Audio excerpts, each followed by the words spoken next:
that, right? And things have changed a lot. And if you remember, my presentation was very much very formal.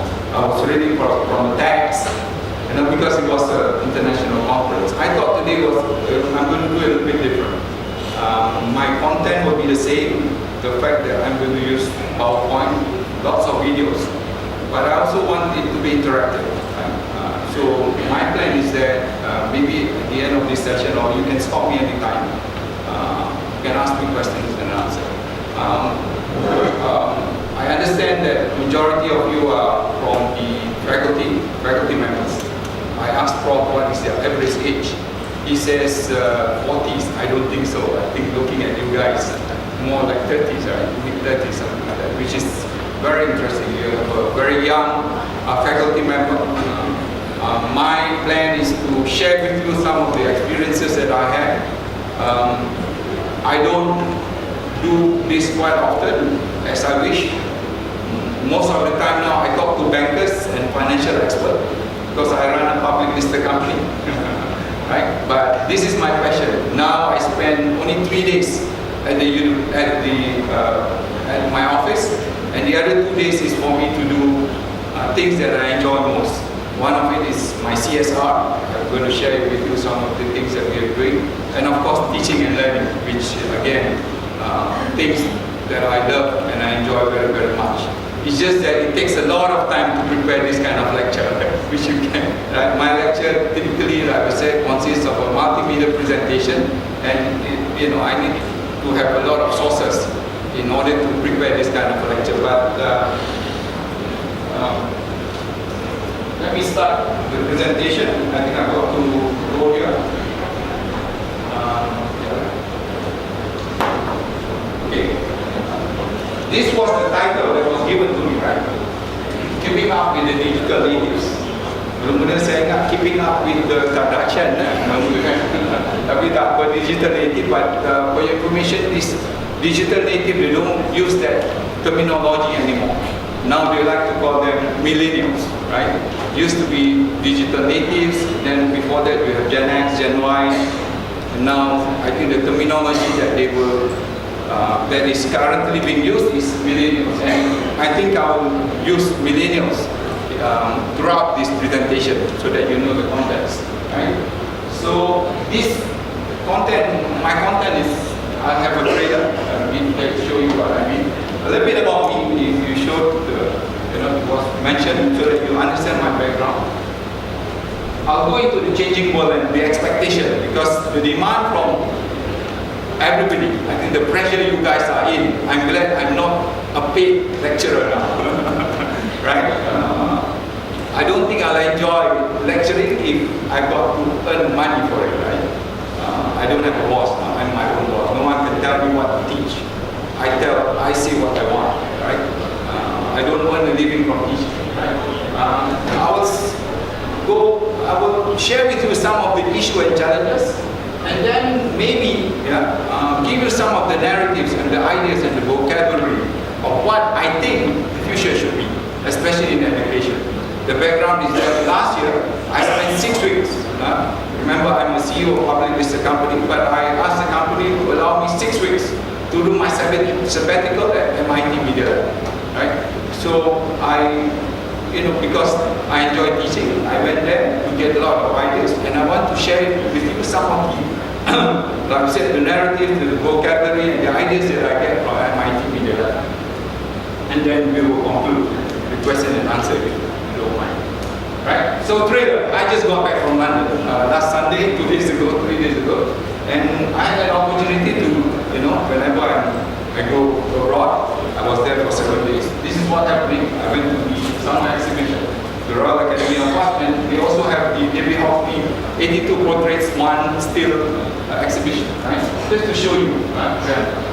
I was there, it was chilly, very, very cold. Now yesterday, when I was there, it was 18, yesterday it was 89 degrees. That's London for you, right? Some of it, and the summer exhibition, I would encourage you all to go. It's the single largest open modern exhibition, art exhibition in the world. They typically have about 1,200 exhibits, and they receive an application of almost 20,000. And when they only select for 1,200, right? You can visit the website. You know, again, full of variety.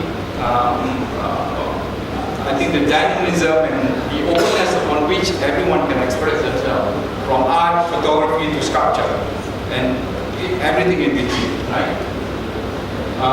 This is by, I quite like this. This is by Lisa Wilson. It's a floating, I can't remember the name, but basically it occupies a book room. If you zoom into it, it's a portrait of all the photograph that she has taken since she took up photography. Yeah. Just to show you, I don't know whether you know this, the installation where the guy is floating is called a balloon boy. It's by a famous black artist in UK. I can't remember his name now, but he's now on a wheelchair. So he did that. It was commissioned. I think he's selling it there for £600,000. This is the one that I went. The one on the right is when it was handy. I took it from the internet. The one on the left is the only photograph that was allowed to take. No one is allowed to take. I put out my iPhone, and then after that someone says, no photography please. Right? Again, if you know David Hockney, I think I shared with you some of the David Hockney work. A lot of it now is, he took this series to about 9, he drew 90 photographs, 82 was exhibited. Every photograph or every portrait was on the same chair with the same background, right? And it took him 3 days to paint this. So he selected 82 plus one portrait. The reason for one portrait because he was up and ready to paint, and the guy did not turn up. So what do you do when you are ready to do? So he put some fruits and vegetables on the table, and he painted it. There you go, right? Because he was ready to. That's what it is. So anyway, you all know about David Hockney. I wish I had one of his paintings. I don't think I can afford it. I don't know whether you know it, but my wife told me last week that we have spent almost 2 million just for collecting local artwork. So that's quite a lot of work that I've done. Another craze that I want to share with you when I was in London is this. Do you know about this? It's very important. It's very, very important. It's coming. Just want to share. Pokemon just got real with its new augmented reality mobile game, Pokemon Go. The game gives players the chance to catch Pokemon overlaid on a real-world view from the phone's camera. It's only been out a few days, but it's already proved a monster hit. So much so that at times the game's servers have been overwhelmed. Like the original game, it's all about catching and battling Pokemon, although things work a little bit differently. To catch a Pokemon, I just flick a Pokeball at it, no battling required. The Pokemon pop up at random using your phone's GPS location, although there have been some concerns that people might absent-mindedly run into the road while trying to catch Pokemon. There are already reports that one man in the US fell off his skateboard while playing the game. The game does warn you at the beginning to always take care of your surroundings, but it's very easy to get immersed and carried away, and there are likely to be a lot of children playing. As I walk around visiting landmarks in the real world, I can collect items and battle other players in the virtual world. None of the stops require you to actually go into buildings. One police force in Australia said people have been going inside the station to catch Pokemon. No need for that. But there's also been a serious incident. These men in the US have been charged for allegedly trying to lure players to a secluded Pokestop to rob them. And this statue is my final stop. It represents a Pokemon gym, and it's where I can battle other trainers and have a shot at becoming a gym leader. One thing it has succeeded in is mobilizing an army of gamers who used to play Pokemon in the virtual world and are now meeting to play it in the real world too. Okay, it's coming near you. Even if you don't play, your kid will play or your choo-choo will play. It's the biggest craze now happening in the Western world. When they launched it in America, there were 25 million downloads within 3 days. Right? They launched it in UK when I was there. My son managed to get 59 Pokemons. Right? And I can guarantee you that majority of the players are in the mid-20s. Okay, it's not just for kids, right? A little bit about me. I know so that you know. So that's all the university that I'm associated with. I think I shared with you. I told you that my background is that I was one of the founding members of the Multimedia University. I set up the Faculty of Creative Multimedia, as you know today. I did the first digital or creative multimedia course in Malaysia, and that's where I earned my stars as far as the digital world in education is all about, right? I continue to be council member at all the, and board member of the university that you see, and also adjunct professor and visiting professor of all the other universities as well. I graduated as an architect, but I did my PhD in computer science, right? So I set up this. This is something that I do in 2 days out of the other days that I don't spend at the office. I set up Hasan Iko Hati. I will, the next project that we are launching is together with the Bill and Melinda Gates Foundation. I've pledged 50 million of my money in order to run this. And basically, the aim is to encourage women entrepreneurs, right? You will hear more about this very, very soon. So we are launching this nationwide, and I hope that more of you, one of the target audience will be students, so female students at UiTM. For your information, the setup, the academic owner of this yayasan will be at UiTM, faculty of, I think, Prof. Zarina from Entrepreneur, right? Yeah, this is what I founded the company. I left university, 2011, 2003. I set up the university, Prestariang. I think we got listed about 5 years back, all right, 27, almost 5 years now. When I talked to you 3 years ago, when I listed, the company is worth 200 million. And when I talked to you, it was about 300-400 million. Now it's about 1 billion. Right? So we, in terms of our market cap, in terms of the value of the company, has increased quite a lot. We are a talent and technology company. I don't want to go, and you heard about all our global partners. What we do is that we train a lot of people. Right? You know us more of the fact that we distribute all the Microsoft, all the Autodesk, and all the Adobe that you use in university in Malaysia will be distributed by us. We are Microsoft's largest partner in Malaysia, and we are also Autodesk's largest partner in Malaysia. You know Autodesk from the fact that you're an architect, you'll use AutoCAD. If not, you'll use some of the animation software I can't remember all the animation software, right? But is it some of it? I know that we make a lot of money from this. Okay, some of our brands, our product, we operate in all these countries from Sriwijaya. We distribute our IPs. We have a lot of IPs, and this is something that we do as well. Doing business in Malaysia is totally different if you want to do business globally, right? The society, the ecosystem, the support that you need to do, and this is something that I'm learning every day. We have very sophisticated shareholders. I think the fact that KWAP and EPF and PME is our shareholders, I think you guys are our shareholders. So you are part of Prestariang. I continue to be the largest shareholder of Prestariang. I own 30% of the company. We are highly recognized. We are the only Bumiputra company to be under the Forbes Best $200 billion company. We got the ET award as well.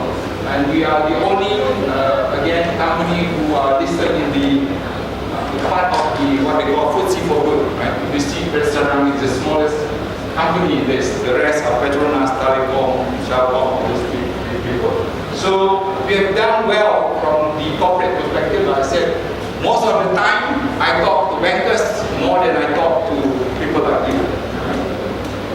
Okay, this is where my lecture starts. Okay, my talk, kind of lecture. I want to share with you some of the images. I think the topic here is called changing world and changing expectation, old versus new.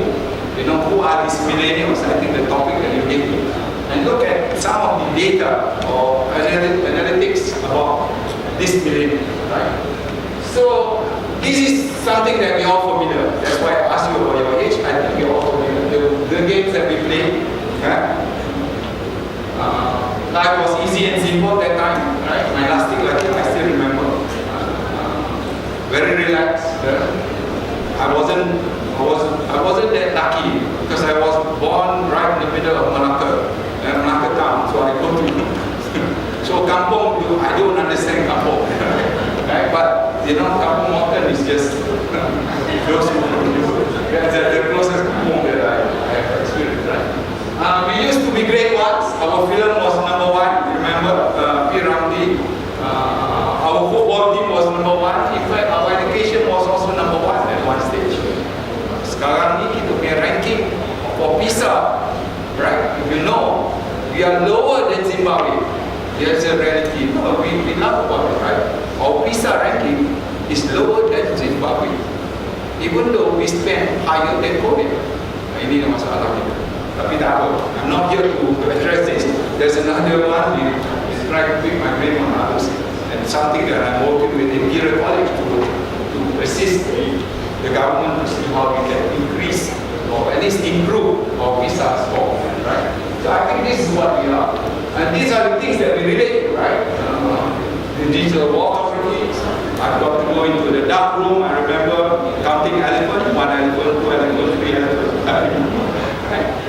The VCR, you know, I remember when I was a student, right, I have this, right, you see them and see, look at the size of the mobile phone, right, that's the reality, right? And this is the music that we used to, I listen to the Cats, you know, Pink Floyd, and when I went to the UK, Boy George was crazy, everybody was crazy about Boy George, right? So, but look at what these guys are, this bunch of group of people called the millennials. This is how they communicate. Even among themselves, they don't talk to each other, they communicate by the phone, right? You all have got kids, you have got children, you know this is how they communicate. Totally different animal, right? This is probably the classroom, you know? I don't have the local classroom here. This is probably the classroom that is picking up in terms of business. And this is probably the favorite pastime. Selfie was invented by the millennials, right? Right? This is their favorite pastime.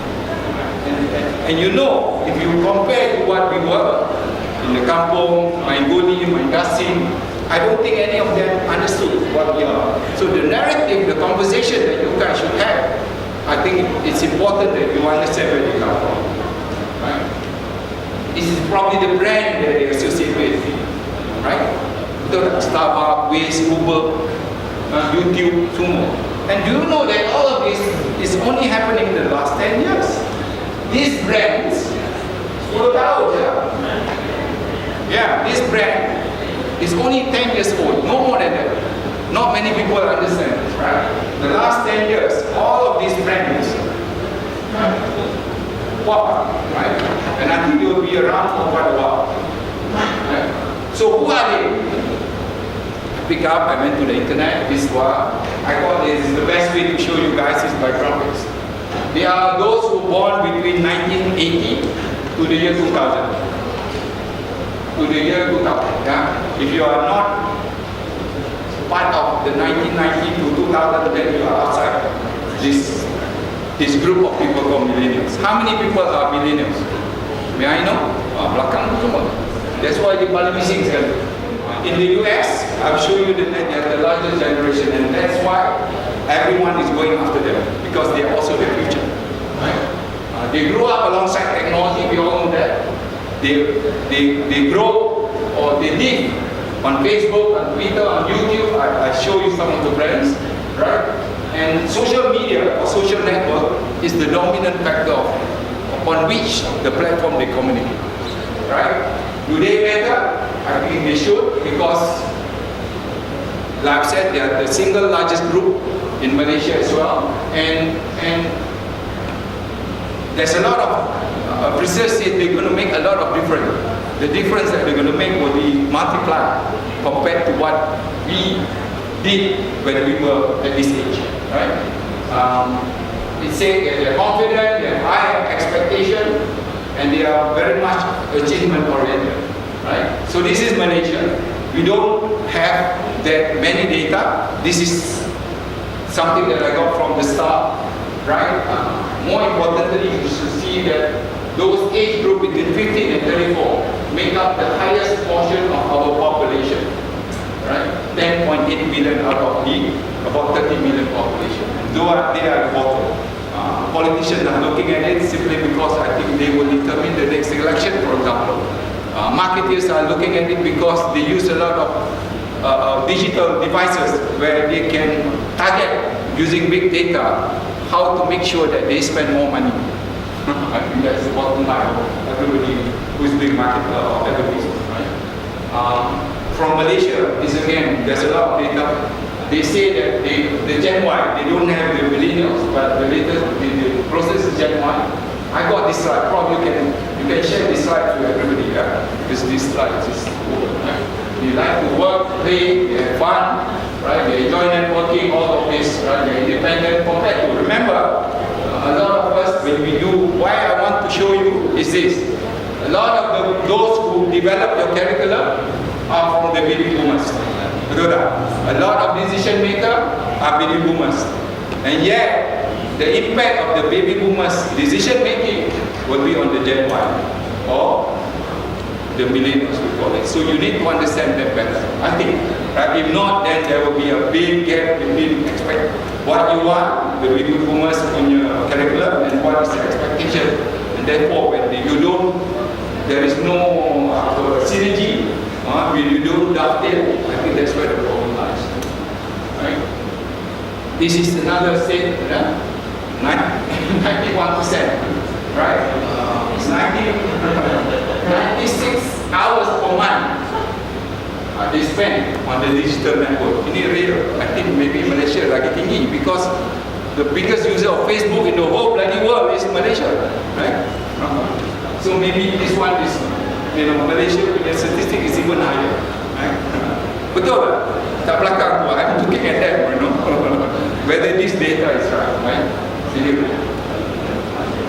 They also, even Time magazine showed, did an article about them. They say it's all about the me, very selfish. But if you look at, I read I subscribe to Times online, and they say that, we are supposed to put all our future in the hands of this millennial, and I think that's quite frightening, if you ask me, right? Okay. I shared with you, this is more of the data that I like to use. This is the reference that I like to use. Grown Up Digital by John Tapscott. I think I showed you the last time. I continue to believe that this data is valid. And what they have done, what John Tapscott has done is to follow 20,000 millennials, Gen Y, masa itu dipanggil, across the world over a period of 15 years, right? And did a big study, big data study about them. And this is what we found out. I think I shared with you. This is the 8 norms, the characteristic or the 8 norms of this Gen Y they prize freedom and the freedom of choice. You tak boleh bagi tahu dia apa nak buat, right? They like to customize things. Kalau dia beli phone tu, mesti nak dia punya sendiri, flag dia punya cover sendiri. Everything is, they like to customize things. They are natural collaborators. Actually, they are natural collaborators. And they want a conversation. And they don't like to be lectured. So when I told the minister, the first thing, because Malaysia is looking to develop the next university of the future, they call it, get rid of all lecture halls. Right? Why you need lecture hall? Because they don't want to be lectured. Right? It's more of that conversation. You need to develop spaces for conversation instead of being lectured. Right? They like to scrutinize you. You see everything that you do on the internet, and if you don't do well or you do something else, especially on the politics, they will tell you that they don't like it. Right? They insist on integrity. They like to have fun. I think that's the duduk pergi masjid pun nak fun. Ini saya susah. Betul? Confirm. Kan? Masa tawa pun nak fun. Masa tengok pun. This is my challenge. Never mind. This is what you are. We need to coexist. And speed is normal. Everything is instant. Betul? Everything is instant. They want it. Sama kita pun dah terbawa-bawa. Bila kita text or WhatsApp, we expect an instant answer. If not, then dulu kita nak instant answer bila kita nak tackle perempuan je kan. Dia tak jawab, kenapa dia tak jawab? Sekarang everything they want instant. Innovation is part of their life. So these are the characteristics of what people say about millennials. Right? Sounds familiar? Is it sounds familiar? Is it something that you are? So what the big data means? I do a lot of work when I do lecture. 90% of university students are connected online. I don't know what happened to the 10 I will be, right? Main activities are communicating with friends, family, games and entertainment. But 47% the data dari Malaysia owns notebook. And therefore, if you think about it, university don't need computer labs anymore in the future. Everybody owns notebook. So the concept, a lot of overseas, bring your own. They rather have their own notebook. If you remember the first page the picture that I showed, everybody owns a notebook. 20% of the internet users, they participate in video, blah blah blah, all these things. But more importantly, something nice as far as education is concerned. 78% says that the internet helped them with the assignment. Tapi there's another big problem. When they go to the internet for all their assignment, the biggest issue of doing that is called plagiarism. Betul tak? So you need to address it, right? There's nothing wrong going to the internet. There's a lot. I would be very worried if you do your assignment without referring to the internet. But you need to teach them what not to do when you're on the internet, especially the aspect of academic integrity. Academic integrity. Yeah, they do podcasts. You know, they say they text any moment. 26% say that they text while driving. Ini, I think orang tua perempuan ni, bukan dia je kan. And you know, some of the nasty things that happen, they receive such things, they call it nasty things. And this is very dangerous. Orang tak tahu. Whatever you put up online stays online. Orang ingat, you boleh delete, tak ada. Do you know that a lot of companies now, before they interview you, before they call you all this, but they will look up on your Facebook to see what are the nasty things that you have done before. Orang tak tahu. Kadang kita selfie culture kan. Letak, pelik-pelik, out. So be careful, whatever you put up online, stays online. Ini dia. Yeah, all the time. Benar lah. And this is the bigger why. I mean, we need to know people by what they post. You know, last time you just call them to look at the CV2 page. Sekarang you need to do a lot of work before that. Hey, the internet. That's why Microsoft bought LinkedIn for how much? 26 billion or something like that. Yeah. And they own smartphone. I think now more 100% everybody owns smartphone. So I want to show you, in education, this is a short video where we are in. I hope that I must say, saya banyak video.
some of the key message, for example, is that the way teaching and learning is conducted now, you got to go online simply because of the internet. A lot of graduates, they are, a lot of the jobs are not even available in the next, it's not even created yet. And more importantly, a lot of people will have 5 to 6 jobs throughout their lifetime. Kalau kita ni lecturer saja kan, but you'll see a lot of these millennials having lots of jobs throughout their entire day. So we need to prepare ourselves, right? So I'm going to go through serious stuff a little bit, if you don't mind. And this is some of the ideas that I have. Might be wrong, might be not. This is a narrative that I pick up. So what are the issues? Kalau we tengok, kan, everybody has got their own problem, right? I will look at the graduates, what is the expectation, what are the challenges. I'll look at you guys, and I'll also look at the demand of the university, and more importantly, what the technology is doing. So that's my narrative also, right? You tengok, what is the most single important problem of students now? Apa dia? They don't care about anything.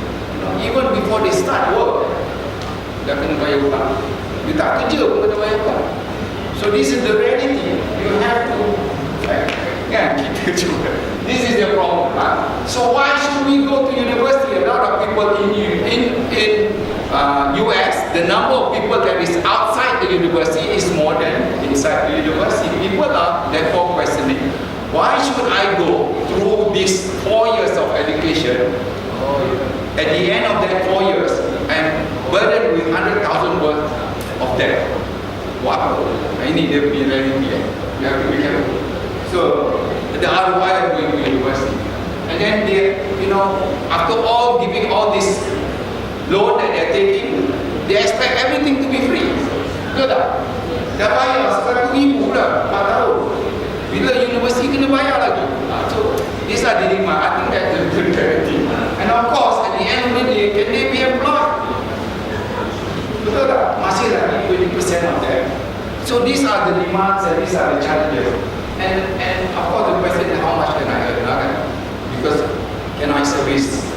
A lot of my son's friends, and I'm sure you have kids as well, when they earn, the money that they earn is just enough for them to go to work. Betul tak? Untuk dia pergi kerja. Dia earn money so that dia boleh pergi kerja. 2,500, rumah, phone, Astro, girlfriend tak ada lagi tu. So this is the demand. I think we have to realize it, right? So never mind, I just show you what I got a 25 people boy who's still living here. So and one of the characteristics of the millennials, they are called also the boomerang generation. Tak boleh suruh dia keluar, dia datang balik. Suruh keluar. They is also called the boomerang generation, millennial. Okay, so that is what the millennials punya issue lah, challenge. Lecturer university, you all, I kesian sebenarnya. Man, I'm glad, I say sorry to say, I'm glad I'm outside the system, right? Skills gap, semua cakap skills gap, employability skill, betul? Is your curriculum relevancy, kan? You have to produce job ready, kan? Instead of dulu philosophy university broad based, kan? You have to teach fundamental, so that they can adapt to any situation. Now tak boleh, job ready, semua job ready, And of course now they demand university ranking lah kan. Right? And then now you have this online versus online. Remember the millennials are more comfortable with the online, right? And yet we are still teaching online. Of course there's a big push now towards more massive online open courseware, Udacity, Coursera, edX, right? I've not even told you about the challenges of university versus some of the big companies. In IT, do you know that Google or Apple or Microsoft now have their own degree? And you can get it online. So as an employer, seriously, for me, if I see a degree, a local degree with a degree from Google, I'll take the Google degree. Ini reality. Anyway, tak apa. Budget cut, ROI semua, confirm. Budget cut 40% kan?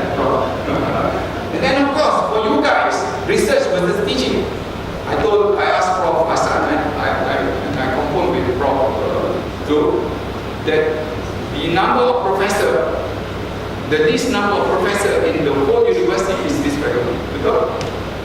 Ini adalah isu. Sebab kalau kan nak promotion kena ada research, kena ada publication. Itulah yang cerita pula. I can talk on and on by the way. And then of course technology. And I want to show you what other people are doing very, very quickly. This is not, I think you need to adopt this very, very quickly as well. This is Duke University. Duke University, one of the top universities in the US. In a connected world. If they live in a connected world, the classroom needs to be connected also. From Facebook to Twitter, social media is everywhere. In many classes at Duke University, professors like Mark Anthony Neal are embracing it by encouraging their students to use social media. We actually developed a class identity, for hip hop. So, the class itself functions as its own kind of Twitter identity. And again, the whole idea is to be able to promote the great conversations that are taking place in the class. This may seem like your typical college lecture, but this class is unique because students have the opportunity to pull out their cell phones and tweet about the highlights. We encourage students to tweet. Right. Whatever's going on in class, Semua ada notebook. Semua majority now bring notebook. Everyone has a mobile. But we took it to a whole other level, by making sure folks could follow the conversation by following the hashtag. Students and faculty members use social media as a platform for discussion, both within the classroom and outside the class's walls. I've got more video. I want to stop here, but the message is clear. How many of you use social media in the classroom right now? Bagus. Ada satu je. Jangan malu. Serious. I think if you don't do it, bagus. Millennials, the lecturer, takkan tak pakai social media. Your millennials lecturers are majority women. No, I just noticed that your bunch of ladies there. Is it a phenomenon here? Just like in schools, where all teachers now are women? No. There's a girl power, I know, but you also need to make a difference, right? This is serious. If you are clever, you better make a difference. That's what I said. If you are given that opportunity, you better make a difference. So again, I think about time is very easy. You have the simplest that you can do is a WhatsApp group, right? Itu simple dia, tapi kena ada lah. I mean, we need to communicate with them better. Like I've said, they don't like to be lectured. It's not going to take over the whole world. I'm not saying that this is the only communication, but start using them, right? Start using them. Okay, employers, right? Tadi kita tengok student, lecturer, ni employers, work ready. Ada work ready, semua tanya. Salary scale, fresh graduate. Tak naik-naik since the last 20 years. 2,500 starting salary, tak naik-naik dah 20 tahun. Very unfair. Right, to me lah. That's why in my company everybody starts at 3,000 ringgit. But if you got first class, then we start at 3,500. Because that's a reality, right? Of course, I get more first class than, right? Right? Do they have 21st century skill? These are the things that employer you look at, right? They also want flexi hours. Susah juga ni. Dia tak nak kerja 9 to 5, and we have to adapt to them, right? And they want competitive, they want promotion, Loyalty, they are almost zero. Tak loyal lah. Hari ni, besok somebody else give them higher salary, dia cabut. Confirm. Right? And then, they say they hard work. We always ask, have they got ambition? Right? So, this is what people say, the great divide. This is what they say, this is what employer punya perception. They say they are people savvy, okay lah. Right? They are savvy because they have got 3,000 Facebook friends. That's why they call it people savvy. They are tech savvy, confirm. Right? They are loyal to the employer. That's what they say. Fun loving. They are also hard working. Dia kata dia hard working. But look at the loyalty thing. Dia kata dia loyal, but employer kata only 1% is loyal. So there's again a mismatch of expectation between what they say and what loyal. So it's managing expectation, banyak problem. Sekarang ni banyak managing expectation. So let us look. Now technology pula, everything is internet. Betul? Internet of things now. This is serious. You have to take seriously look at Internet of Things. If any of your product design now, you do any product design without Internet of Things, you are in trouble. I'm telling you. Right? Everything is connected to the internet now. There are 2 billion devices connected to the internet now. So beware. I personally think that if you do product design without Internet of Things, I think there's something wrong with your curriculum. Anyway. So obsolescence was the state of the art, big data analytics to people. Right? I cakap sebab I don't. Sorry kalau saya lebih cakap. Yeah. So these are the current narrative. What I did was to look at one of the conferences in art and design, right? Augmented studio, yeah? Cross-disciplinary education, human-machine interface, collaboration, storytelling. Storytelling is important. Right, I cakap dengan minister. Minister selalu cakap apa? English communication is important. I say bullshit. Those are old. What the point of you able to communicate if you don't know how to storytell? I'm storytelling now. Storytelling is more important than knowing or conversing in English. Right? So, and you guys are in the position, if you see my lecture, a lot of it, I want to tell you, you are in the best position to make a lot of difference. Right? Okay? 3D technology, you know that everything is digital now. And I told Prof, now they talk about from STEM to STEAM. This is what it is, you know? STEAM, dulu STEM. STEM kata apa?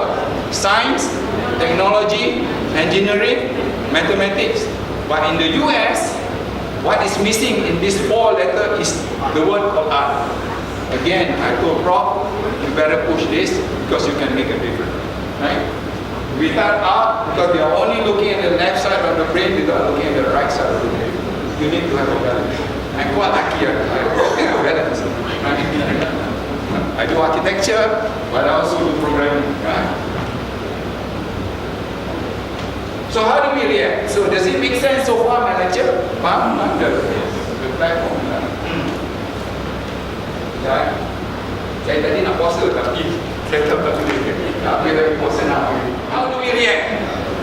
I don't know how do you react. I can only share with you some of my ideas and thoughts and vocabulary. And I think because of the millennial, because of the things that I told in my introduction, right? You need to go to the internet more and more. So one of the first things I want, the internet as inspiration. Like it or not, it's going to be there now, future, forever. I don't see internet going away. So embrace it lah, please. Yeah, kalau boleh. Start fresh. I think you are trying to consolidate. I told the minister trying to do the University of the Future. I said, no point of building a new physical infrastructure. You already have the best from 20 universities. All you need to do is to pick up the best brain and put them in one group. Itu saja. And they can even work anywhere. Okay? An open platform where small pieces loosely join together, just like the internet. That's what the internet was done. You know, who controls the internet? Nobody. But everybody can contribute to the internet. So they consist of small pieces, loosely joined. Is the terminology called by David Weinberger, right? In his book on Unified Theory of the Web. Kalau you nak baca, saya baca. Alhamdulillah, very good. And no one controls anything. And they encourage open innovation, where everybody can create a portion of a big picture. Itu. So when you design this or you do this, I suggest that you start. I want to go straight lah. Start with the master program that do this. Senang. Kalau nak start degree program macam cerita. Anyway. So what is this digital open innovation? I think I shared with you. It's still better. Right? Closed innovation versus open innovation. I think they talk a lot about open innovation now. It's not something new. It's developed. This concept was developed by Prof. Henry, UC Berkeley. Let us see. Closed innovation. Smart people used to work with us. Right? Not all smart. We need to work with smart people inside and outside the company. They can be anywhere in the internet. Right? To profit and R&D, we need to discover, develop, and shape it. No. Whoever can monetize the IP from anybody on the internet wins the game. Right? The company that gets on the internet, no. Building better business model. Right? Building better business model and get to the market first is more important. Right? If we create the best idea, we will win. The best idea, we make the best use of the internal and external idea, then we can win. Finally, it says that we can profit, we should control IP, no, we should profit from other use of IP, and we should buy wherever it advances our business model. We need some of the concept of what open innovation is. So, Therefore, we need to build a digital platform, I think, right? Because the internet is nothing but a platform. Loosely joined together, right? And this is what it is, right? Kalau you tengok what the concept of platform, in 19th century they got roads and railways, semua orang got transportation. 20th century they have airports, but now, if you look, it's about the internet, right? And you look at it, an example, people are embracing it, companies are embracing. I shared with you the last time as well. Boy, yeah, masa dia buat 707 from 1950 to 60, it took them 18 years to develop this. And 98% are done in America. Look at what they did. The new drink liner. They outsourced 70% of everything, right? And they took them 7 years from design to production sampai lulusan untuk fly. Of course, they have the battery problem and things that separate. But it took them, you know, they cut short by 60%, the whole thing, right? Their role is just, kalau pergi Seattle, outside Seattle, they just assemble. You know what? This is what they have. I need it. Everything outsourced. You need a bigger scale, kan? They own the IP, they own the digital rate, the rest they outsource faster. There are people that can do better, cheaper, faster. Why are you trying to do everything? Why are you trying to reinvent the wheel? Something like that. Right? And you should be doing that as well. Right? When you solve a problem, not all problem you can solve as a designer, as an artist or fashion designer or whatever. They are bringing the best solution, the best expert from everywhere. Right? And look at Apple. Right? Apple, not many people know, is a platform company. Do you know that Apple don't produce anything? They just design it. Right? Cuba tengok. Mana ada iPhone sekarang? What does he say? Saya semua iPhone. Bahkan dia cakap apa? Made in California, assembled in China. Yeah, that's what it is. Right? They don't own any assembly plant. Do they need it? They focus on design. They own all the IP. They own all the application. The rest they outsource. In fact, you see the outsource 100% contractor is Samsung, Infineon, I pun tak kenal pun. But they own the patent, they own the IP, they own the digital terminals, they own the platform. Right? This is where the future lies. You don't have to own everything. That if your design school doesn't have certain expertise, bring from other design school. What's the problem? What's the problem? Right? I think saya macam tu. I don't have lawyer. I use a lot of lawyer, but I hire the best lawyer because I'm not a law company. Right? I used to be an architect. Now I hire architect, and because I don't do architecture. Right? I hire the best the banker, because again we are not a banking. So that's what it means, right? So let us look at the content for the platform. Maka masa sikit. So you need the people first. So what kind of people do you need? You need what I noticed, people are trying to do differently. If you want to do differently, they assemble anti-disciplinary team. Dia kata, this is by a coin by Gio Ito, Media Lab. It's a friend of mine, right? To push the boundary by bringing people ideas that are going against the accepted norm and visible. Yeah. If something can be done at your faculty, at this faculty, I don't want to. I want something that you cannot do there, but you want to be able to do somewhere else. Ini yang kita nak. And you know why? Because if you don't have a good team, you need a good team that is different, because you do the outcome. You want student, what I call X-Men. You want to produce X-Men. Extraordinary power. Kalau tak sama je, that's why I say Prof, kalau boleh you start kecil dulu with a master program to do something like this. If not, susah, nak tukar semua susah. You start small, I think with the master program will be an idea, right? Looking at the anomalies at the edge of the curve that make it work, kan? Expand ni semua ada extraordinary. Dia punya power satu je, lebih lagi orang lain, betul tak? Cerita semua, saya dah tengok semua expand kan? Dia boleh buat satu, dia boleh freeze orang ke, dia ada satu. Tapi dia boleh buat lebih lagi orang lain kan? So this, I think we should look at this. How do, I'm not saying this is a metaphor, okay? Ini metaphor saja, okay? But in my work, I advantage is that I look at everything. So the vocabulary, again, you need to have a startup culture. Ini masalah, kita tengok, kalau tengok, now the shift is from job seeker to job maker. Betul? Semua orang nak cari kerja buat apa, macam mana? Gaji RM2,500. Tak boleh, pening kepala you. If everyone is an entrepreneur, you tak ada masalah employability. Just think about it. Right? If everyone you create entrepreneur, you know it's not going to happen. But you don't have any problem with employability.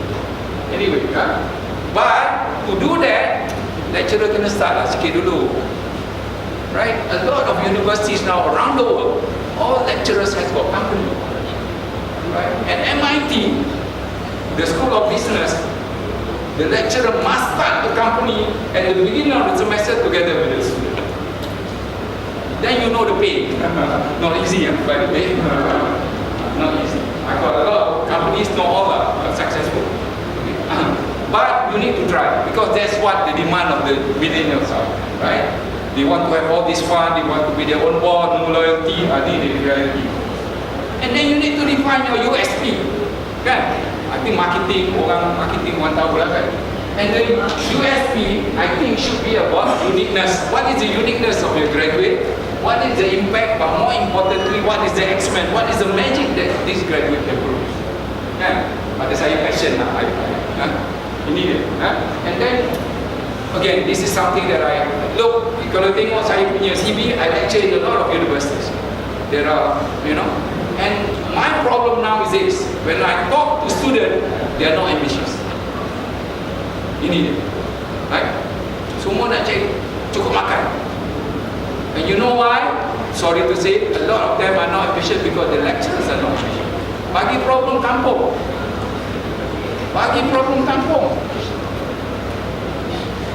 You need to give global problem so that their ambition is, you need to push the boundary. You're not going to do X-Men kampung buat apa? I mean, you know, anyway, sorry, I cakap lebih tepat. So, but you need to collaborate and benchmark and compete. Yeah? So what do you mean by collaborate? I want to show you one of the collaboration that they're doing at MIT Media Lab. Antara the artists, engineers, and also the glass material. Yeah? Prof, I want to actually. Okay, tengok ini.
they're doing something that traditional they cannot do. They're trying to produce this positive behavior. That's why they use technology. More importantly, they collaborate, right? You see the artists, right, coming in, working together with the glass material expert and the engineer, the 3D printing technology that they use. So you can see that, no way, I'm not saying this is the future. I'm saying that it's for you to start to work with others, to produce things that are different from the others, because that differentiator will determine your future. Right? People don't want these mediocre things that they come in, this X-Men that you want to produce, this positive deviant that eventually will come out of it. Right? Does it make sense? So what? Yeah. So ini satu lagi. I work a lot with Imperial College, right? But next one, I hope to do my sabbatical next year at Royal College. Yeah. But you see what they are trying to do as well. Royal College of Art, to me, is one of the best design school, design and art school, art and design school. Yeah, that's how I see it. But they are beginning to work with the engineers, and you should start working with the engineers. Right? And they even set up a new program, IDE, Innovation Design Engineering, together with RCA, the Imperial College and RCA. And they set up even a new Dyson building. You know Dyson, they have a big operation in Johor, right? They have this space for startup, right? Where the design, fine art, design, product engineering, and the business come together. You need to have ideas that you can sell as well, remember? But also come up with this new program for IDE. So that's another benchmark. So one of the things that you should continue to do, benchmark. Benda dah buat banyak, sebenarnya tak susah. Right? When people ask me about my company, who do you benchmark? Right? Investor tanya saya, Prestariang, siapa equivalent of you in the US? Siapa equivalent of you in the market in Malaysia? Same with you. You know why? Because you cannot do everything. You need to benchmark yourself, and you start doing it. One of the things I want to propose to you is internationalization. Actually, saya punya dia. It's not just about benchmarking, it's about international. Do you know that in your university ranking, your international ranking is 0? You tahu tak? Because Taylor's dapat full 7 point. I know I'm in the Taylor's point. You punya ranking 0. I read that you guys, because you are not internationalizing yourself. Ini usaha, yeah? Because a lot of people at MIT, they are doing great things, right? So why not you benchmark yourself? Okay? I want to show you an example of a student work, then it becomes, ini dia yang saya cakap, they have all the criteria, they benchmark, they solve global problem. You know, project problem, do you know what is project? They solve problem kecil je, tapi the problem that they want to solve is global in nature. It can be solved internationally. Right? So they have all these problem solving, any design approach here, but it's global problem and they come up with this and now, right? I want to share with you one of the global problems that when I go to teach, all this refer to this benchmark, the Microsoft Imagine Cup global competition, right? And one of the competition criteria is this: use technology, of course you have to be Microsoft, that are able to solve 3 of the Millennium Goals. They are able to solve poverty, misalnya. Not just poverty in Malaysia, but poverty globally. So that one of the issues people ask me is that whatever your problem is, can you replicate that problem? Can you scale up that problem? That solution, sort of. Can you, if you have a solution, can you replicate it? Can you scale it up? And of course, the next one can be sustained. So these are, I look at a lot of design school, a lot of university, they always look at this global benchmark as one of the criteria, not all. They kata, okay, your problem that you're going to solve, your project must solve 3 of these problems. Senang. Instead of just boleh digunakan di Sarawak misalnya. Dia kena solve all of this. Something like that I want to show. So in Malaysia as well, you should also compete. Do you know about this one? You tak tahu saya 200 million Malaysia letak. Ini I want you to compete, right? One of the things that you should be doing, because you want to do research, you have ideas, you want to do here, there's no money. There is this grant, right? Based on this. So, any of you doing any of this, you will have access to that 200 million grant. And not many people are surprised that you don't know, I know this. They used to be called an MGS grant, multi-million grant scheme. I was one of the monthly member then, before. 200 juta. Please go to this My Creative Venture. You'll see all the yang menang tu pelik-pelik, tak ada benda pun boleh tengok. So what? Come on. When you do this, then you are looking at the problem. You learn how to pitch. You expose yourself to benchmark, the industry benchmark dan sebagainya. Please, ini guarantee fund yang is there for you to draw down. You need to do it. I mean, sayang kalau tak. I'm surprised but never mind now, Please go to My Creative Venture and you can get a lot of money out of this, right? So, one of the things that you have to think is that this is where you are good at. Universiti lain, kalau tengok engineer ke, dia tak ada dulu publish or perish kan, tapi dia nak demo, deploy or die. Dia semua, and you guys are doing demo all the time. Now baru tengok, all graduates kena ada portfolio. Dia cakap, you guys are doing it. Baru dia nak, in organization, you should have what they call not just the B school, but the D school, not just the business school, but you have the design school. You're already here. Tapi you tak lead. Saya dapat you tak lead lagi kan. So publish your parent, you are there, right? It's more tangible. I think but you need to explore new tools, right? I think. I want to show you one more. You tahu ni tak? Siapa dari HTC, the latest one? Tak ada. I want to show you. Are you familiar with this? Ada apa tak? Saya tengok ni.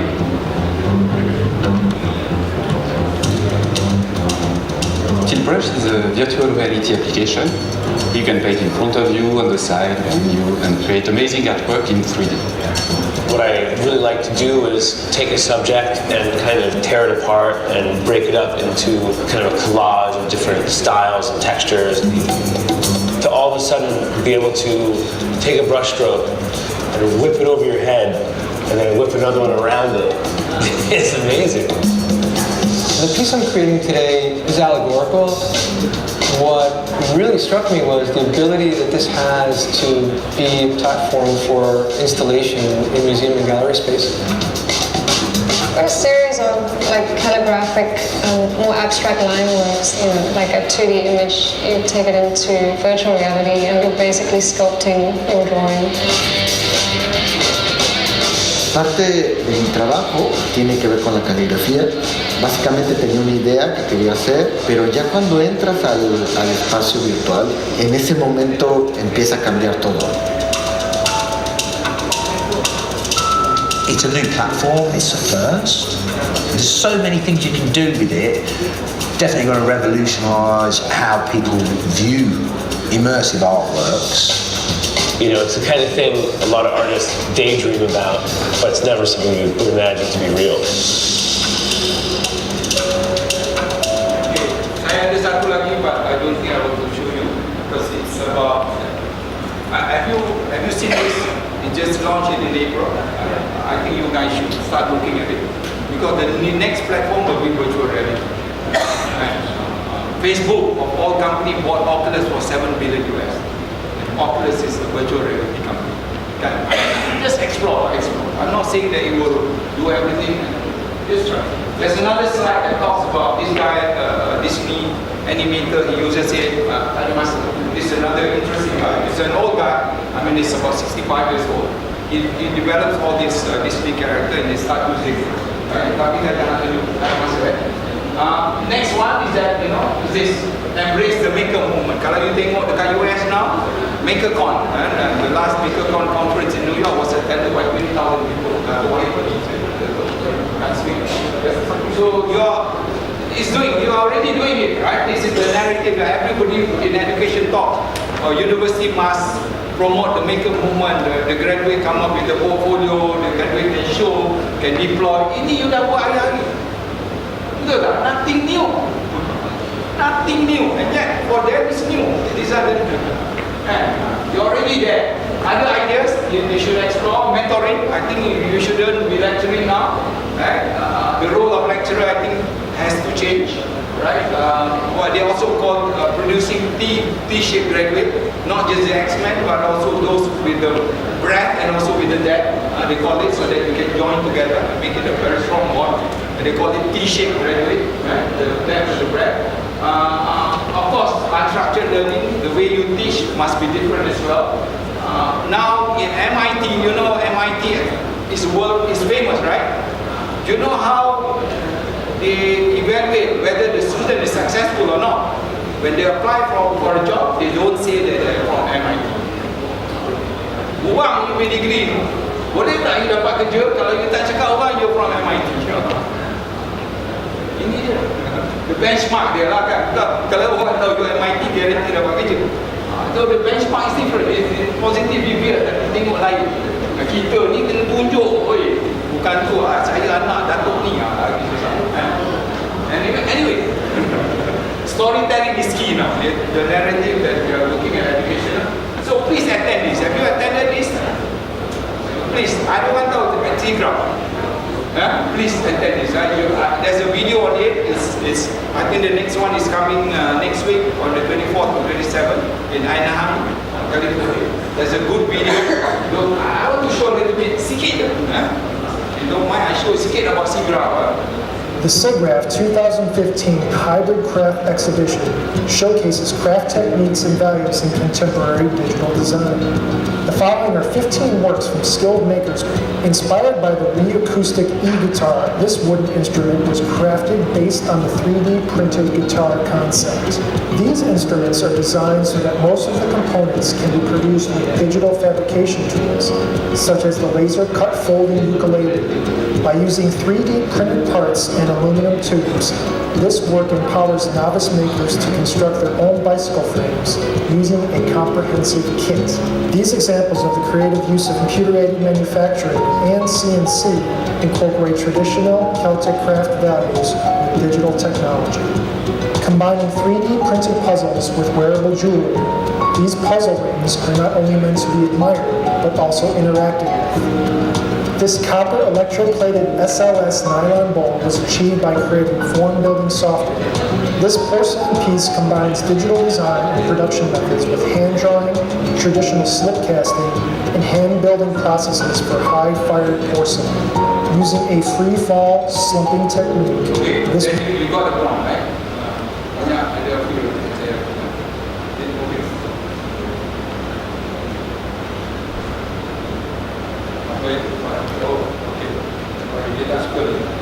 This bowl is created by heating glass discs and letting gravity. I think you got the point, right? Please try to attend, right? Again, there's another, where they use augmented reality. Tadi saya tengok Pokemon, right? But this is augmented reality in art gallery. I'm sure you've seen this as well. Short video. We are very happy at the Grady Lexus Gallery that's at El Taller Latinoamericano to be showing the work of Ismail Esparza here for December and January of 2016. When people see the paintings, they're very surprised because of the quality of the artwork. What is unique about the work is the application of technology. When they view the paintings through the lens, I don't think that I've ever heard silence. There is always an exclamation and always a surprise. What I find interesting as a curator and as somebody who's been part of Altair for over 15 years is how the application opens up the narrative to invite people to continue the story. It offers a way for people to connect to the art. Okay, saya ada bits and pieces. I think you got the point, right? For Pokemon, same technology, they gunakan gallery. Same, 100% same technology. Conclusion, ada conclusion sikit lah sorry, taking too long sorry. So what is the conclusion? So educators, I think the message that expose the millennial to this new world, right?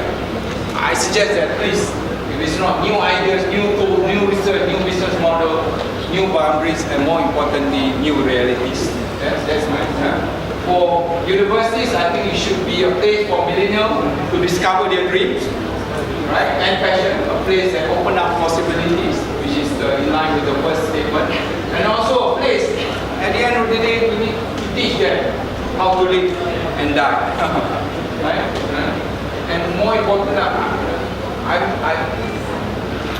you kalau pergi employer ni, you semua dia nak, so don't complain because lifelong learning starts after the student graduate. You need to have that conversation. They are putting a lot of the responsibility to the university without taking any responsibility. You know, I go to architecture school as well. They expect a fresh graduate from architecture immediately on day one able to design a 40-story building. Ridiculous. I think the expectation is blown out of the proportion and divided $2,500. Give me a break now, you know. So I think you need to be vocal. You need to have that conversation and say, come on, you know, where is your responsibility? You kalau pergi Jepun atau you kalau pergi, the best example is Germany, you know. Lifelong learning starts after you graduate, right? And it's the role of the employer to do it now. So sometimes kita ni takut bila kena employer cakap ke minister, oh you kena job ready. I think you need to have that conversation. Berani sikit, Finally, start building that digital ecosystem. Encourage open innovation. Assemble this anti-disciplinary team. Produce those T-shaped X-Men. Embrace multidisciplinary. Internationalize. Benchmark. Compete. Right? Be an entrepreneur.